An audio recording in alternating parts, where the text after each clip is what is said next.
Hai semuanya, gimana kabar kalian? Semoga selalu dalam keadaan baik. Jadi welcome back di Andri Kristen Channel dan ini adalah segmen analisa pagi, segmen dimana kita akan mengulas untuk update news dan juga pergerakan dari market, khususnya market dari Bitcoin.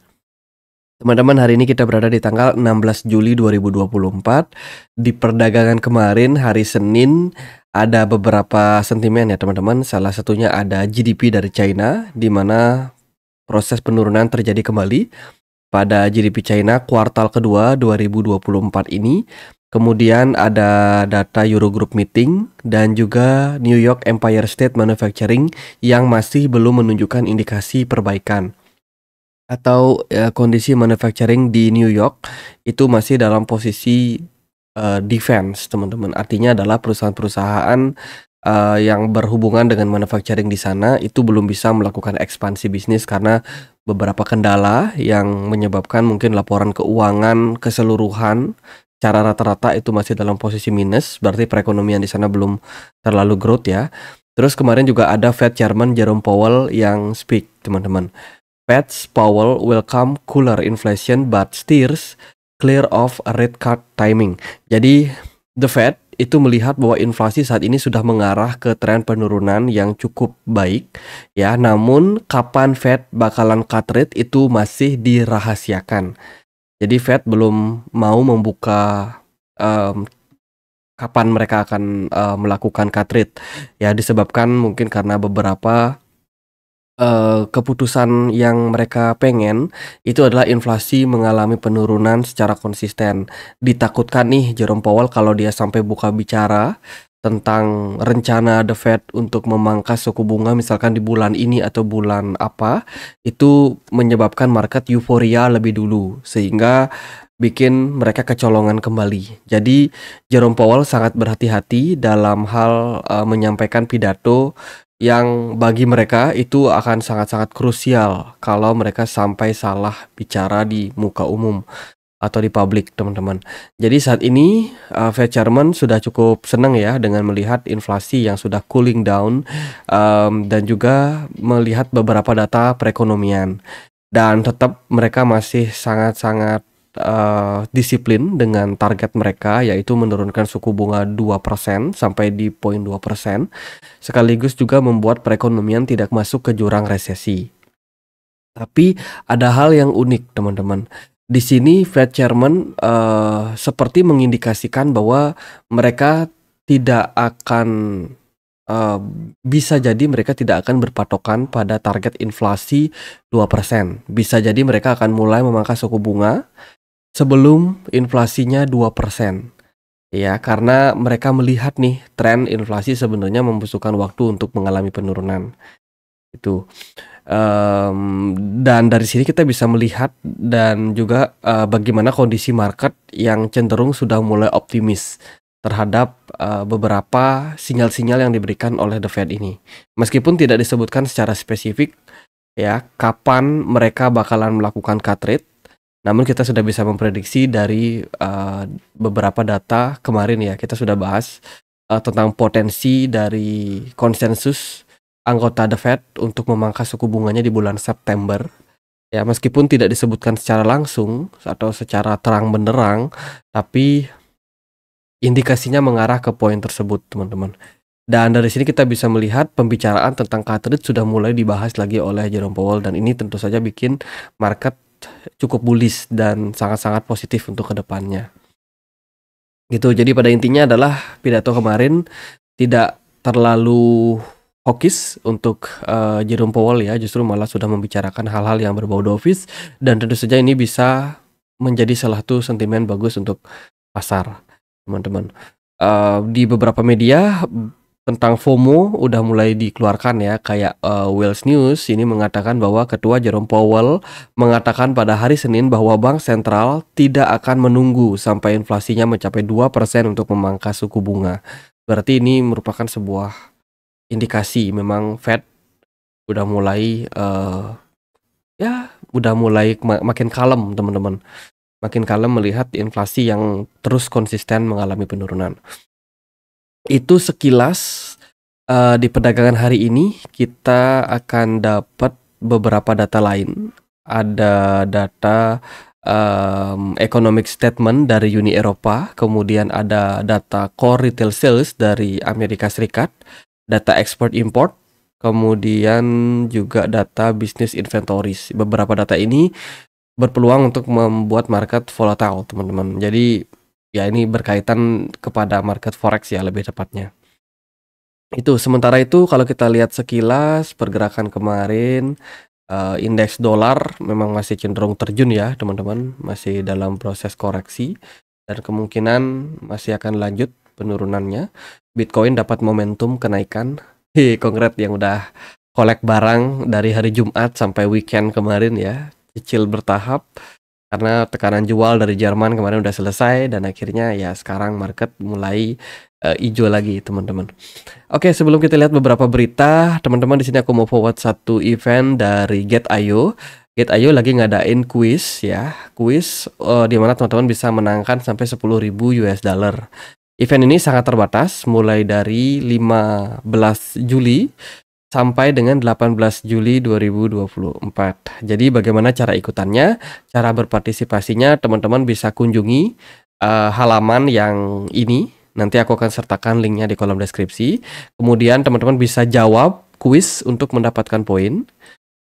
Terus ada selesaikan tugas tambahan jika teman-teman ingin mendapatkan poin lebih banyak. Kemudian teman-teman bisa tukarkan poin tersebut menjadi hadiah menarik. Jadi kita masuk ke halaman websitenya. Nanti teman-teman bisa akses ya di kolom deskripsi video ini. Jadi event ini cuma buat teman-teman yang sudah melakukan KYC di aplikasi Get.io. Bagi teman-teman yang belum, bisa langsung ikutan eventnya dengan melakukan KYC yang ada linknya di kolom deskripsi video ini. Di sini ada beberapa event, ada Ponke, ada juga Dog. Teman-teman bisa ikutin semuanya. Kedepannya juga akan ada token-token lain yang bakalan dibagikan teman-teman untuk event ini. Kita akan coba ya pakai Dogs. Kita klik yang gabung sekarang. Nah, nanti teman-teman akan masuk ke halaman yang ini. Teman-teman silakan klik gabung sekarang. Make sure teman-teman sudah login. Jadi kalau teman-teman sudah login bisa langsung gabung sekarang dan teman-teman berpeluang untuk mendapatkan ini beberapa reward yang akan teman-teman bisa dapetin, teman-teman. Di sini ada hadiahnya sampai 5.000 US dollar, bahkan ada yang lebih besar. Paling kecil teman-teman kalau sial banget ya dapatnya 0,1 USD.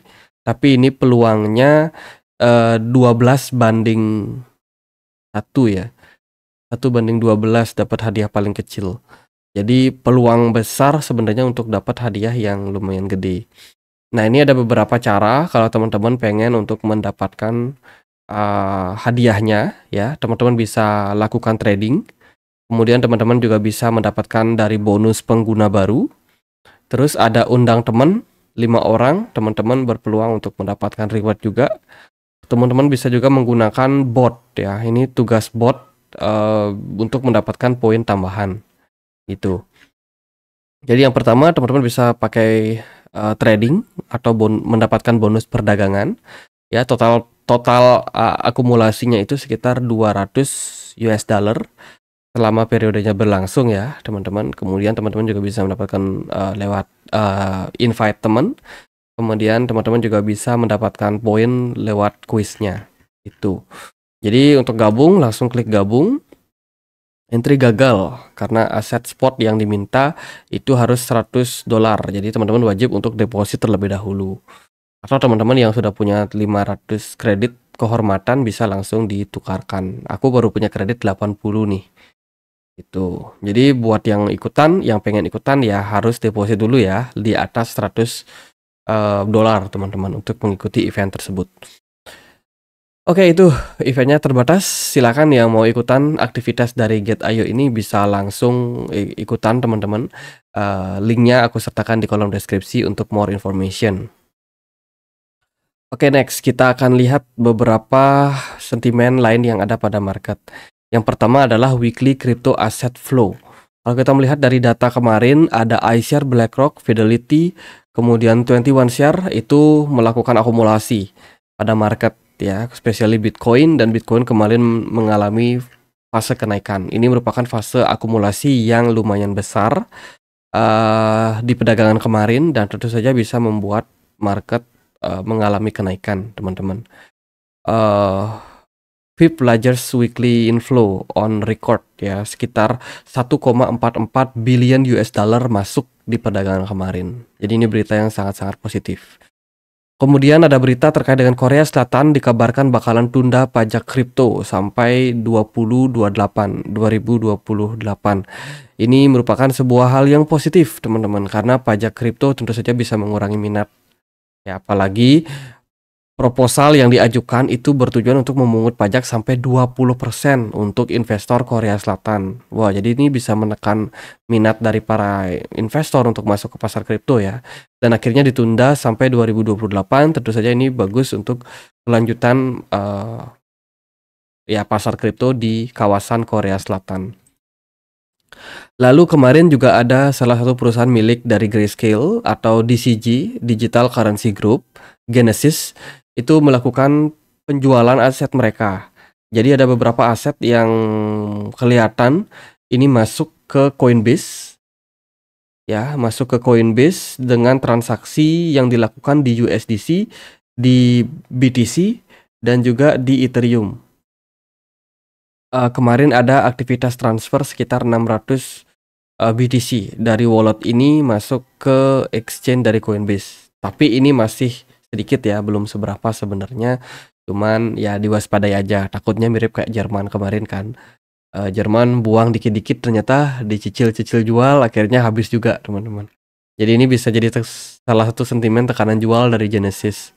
Dia punya aset sangat besar ya, sekitar 2,4 billion berupa aset kripto. Ada Bitcoin, Ethereum, Compound, USDC, GRT, Sandbox, Tron, SNX, Shiba, dan lain sebagainya. Jadi akumulasi banyak sekali koin-koin dan juga kripto ya.